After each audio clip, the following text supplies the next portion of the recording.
we are seeing the effect, the dark consequences of this high cost of fuel. This morning, as we speak, transport fares have gone up. So somebody asks you, if I am somebody that moves from Accra to Kumasi before, and the GPRT said they were going to meet with the transport ministry before the increase. That would be illegal then. It's not. What is illegal? We are in a free market. You know my position on global. There's no credibility when it comes to global. Oh, but he predicted Dr. Bawumia was going to win. A lot of people predicted. I predicted Dr. Bawumia was going to win, didn't I? Many mama na was saying na me ma wakwaba. Yes, sis ade china ya ante asemfo fra mpanyimfo se yechiri. Miracles Aboagye obabekasa e dia fa NDC amamu no eho.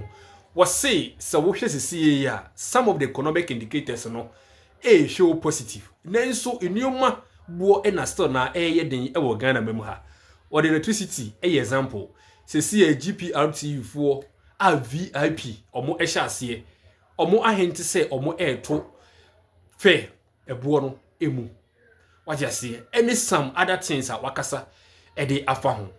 Enti de all pa kire me say tam wona na nado dan kokufo aro woni ba omia omo president ne vice e wo Ghana memu ha no na cedi to dollar rate no na e wo soro na nso na nima bo e wo form as compared to today.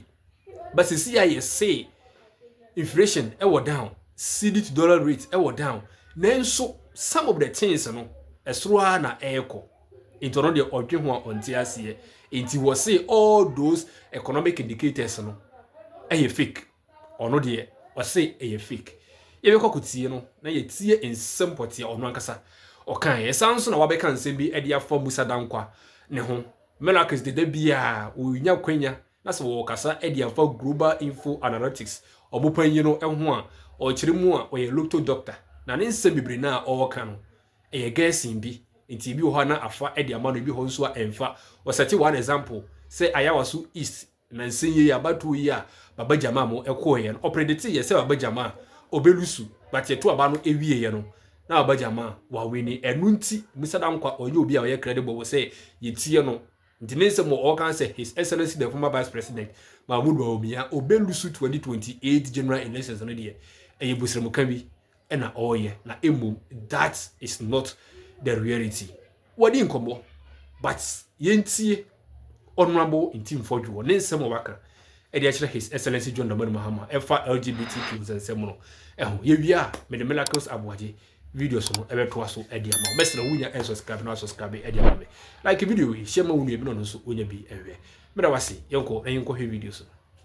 The new patriotic party, together with the overwhelming majority of Ghanaians, demand the following: the immediate realignment of President Mahama's priorities. Say that sovereignty resides in the people.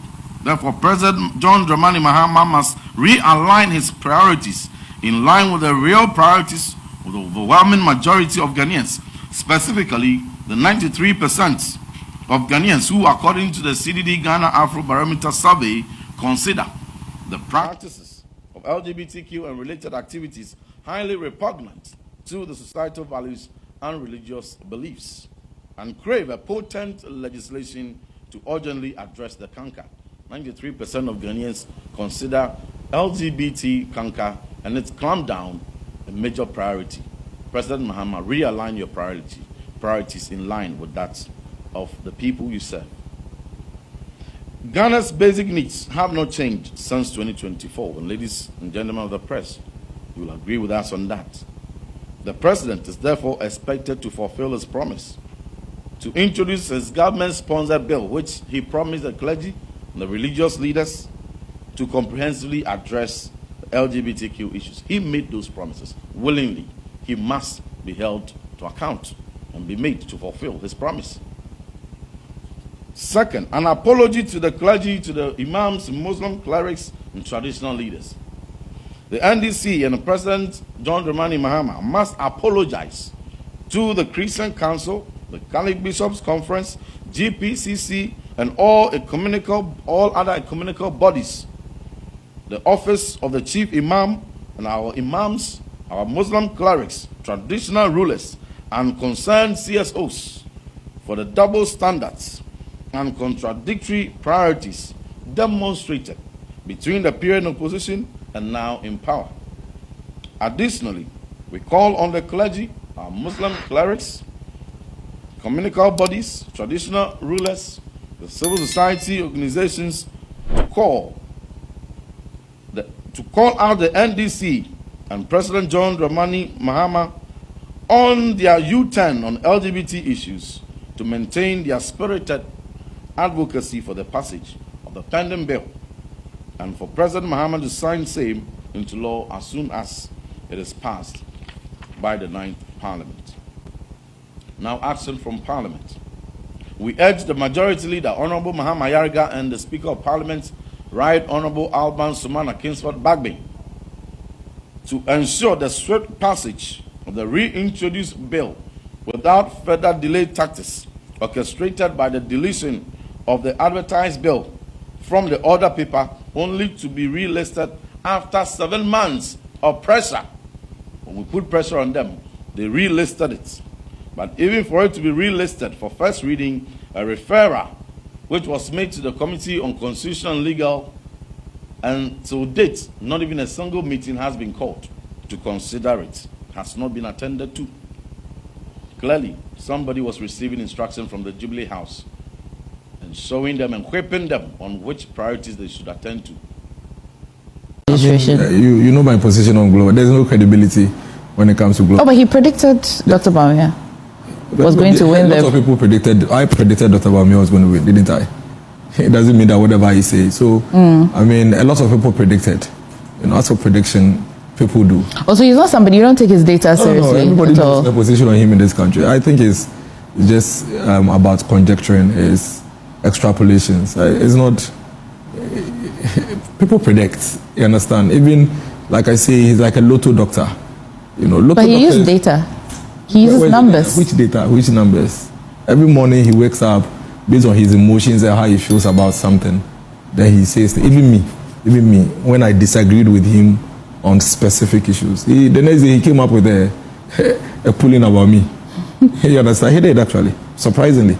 So, I mean, my position on him is public. He predicted Ayawaso East, and he lost miserably. And you realize that when he came back trying to justify it, all about emotions, because he feels that once he predicts, he must win. And then he came back trying to make it look like, oh, you know, it didn't happen because Nkosi Meko, and that, you know, how can you tell me that your prediction didn't happen because of Nkosi Meko and TVs and all of that? You know? So the registration, so let's put that aside. He's doing his work. He's doing his work. Recently, there are some allegations about him and all of that. He's just doing his work. For him, it's business. You know, he has an office, he has a team, he must maintain them and all of that. So let's put that aside. Every organization evolves. So surely, every organization evolves. You're going to be informed by things of the past, things of present, and the outlook.